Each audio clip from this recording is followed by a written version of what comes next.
999 পুলিশের পরিচালিত জাতীয় জরুরি সেবার নম্বর। এই সেবাটি বাংলাদেশের সর্বস্তরের মানুষের কাছে ভীষণ আস্থার, কিন্তু বর্তমানে এই নম্বরটিতে বাড়ছে বিপদে পড়ার আশঙ্কা। নিরাপত্তা প্রদানকারী এই নম্বরটি নিয়ে কি সেই ভয়?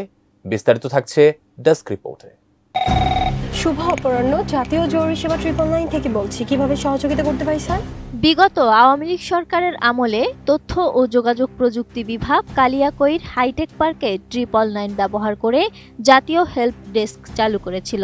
এতে পুলিশ, ফায়ার সার্ভিস ও অ্যাম্বুলেন্স সেবাদানের জন্য 2016 সালের 1 অক্টোবর থেকে 2017 সালের 30 জুন পর্যন্ত পরীক্ষামূলক কার্যক্রম পরিচালিত হয়েছিল। উল্লেখিত সময়ের গৃহীত কল বিশ্লেষণে দেখা যায় যে সেবা প্রত্যাশীদের মধ্যে 64.80% পুলিশি সেবা, 31.10% ফায়ার সার্ভিস ও 4.10% অ্যাম্বুলেন্স সেবার জন্য কল করেন।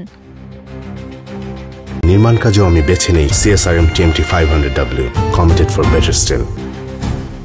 এরই মধ্যে কিছুদিন পর পুলিশের ইমার্জেন্সি কল সেন্টার স্থাপনের নির্মাণ কাজ শেষ হয়। কল সেন্টারে কল রিসিভের জন্য কর্মরত পুলিশ সদস্যদের জন্য আধুনিক মানের ওয়ার্ক স্টেশন সহ প্রয়োজনীয় ডিজিটাল সংযোগ স্থাপন করা হয়। এ অবস্থায় 2017 সালের 8 অক্টোবর 999 পূর্ণাঙ্গভাবে পরিচালনার জন্য স্বরাষ্ট্র মন্ত্রণালয় তথা পুলিশের কাছে দায়িত্ব হস্তান্তর করা হয়।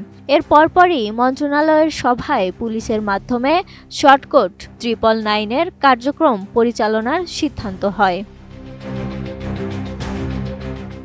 রাজধানী ঢাকা সহ দেশের যে কোনো প্রত্যন্ত অঞ্চলের বিপদগ্রস্ত মানুষ পুলিশের পরিচালিত এই জাতীয় জরুরি সেবা 999 ফোন করে যে কোনো ধরনের সহায়তা পেতে থাকেন, যার কারণে এই নম্বরটিকে বাংলাদেশের সর্বস্তরের মানুষ বিপদের বন্ধু বলেই জানে। কিন্তু বর্তমানে নিরাপত্তা প্রদান করা এই নম্বরটি নিয়েই বাড়ছে ভয়। সম্প্রতি জাতীয় জরুরি সেবার এই নম্বরটি ক্লোন করে বিকাশ বা অন্যান্য মোবাইল ব্যাংকিং অ্যাকাউন্টের পিন নম্বর জানতে চাওয়া হচ্ছে বলে অভিযোগ পাওয়া যাচ্ছে। এ পরিস্থিতিতে মোবাইল ব্যাংকিং অ্যাকাউন্ট ও ব্যাংকের কার্ডের পিন নাম্বার শেয়ার না করার পরামর্শ দিয়েছেন পুলিশ সদর দপ্তর। পুলিশ সদর দপ্তরের AIG ইনামুল হক সাগর জানান, 999 থেকে কখনোই কোনো ব্যক্তির মোবাইল ব্যাংকিং অ্যাকাউন্ট যেমন বিকাশ, নগদ, রকেট ইত্যাদির পিন নম্বর অথবা ব্যাংকের ডেবিট বা ক্রেডিট কার্ডের পিন নাম্বার জানতে চাওয়ার কোনো সুযোগ নেই।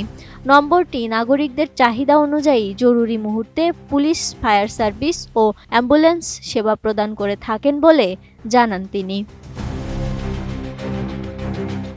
এ ধরনের প্রতারক চক্র থেকে সতর্ক থাকা ও তাদের সম্পর্কে সংশ্লিষ্ট থানা বা 999 নম্বরে জানাতে জনগণকে অনুরোধও জানান এই পুলিশ কর্মকর্তা। Desk report, ATN news.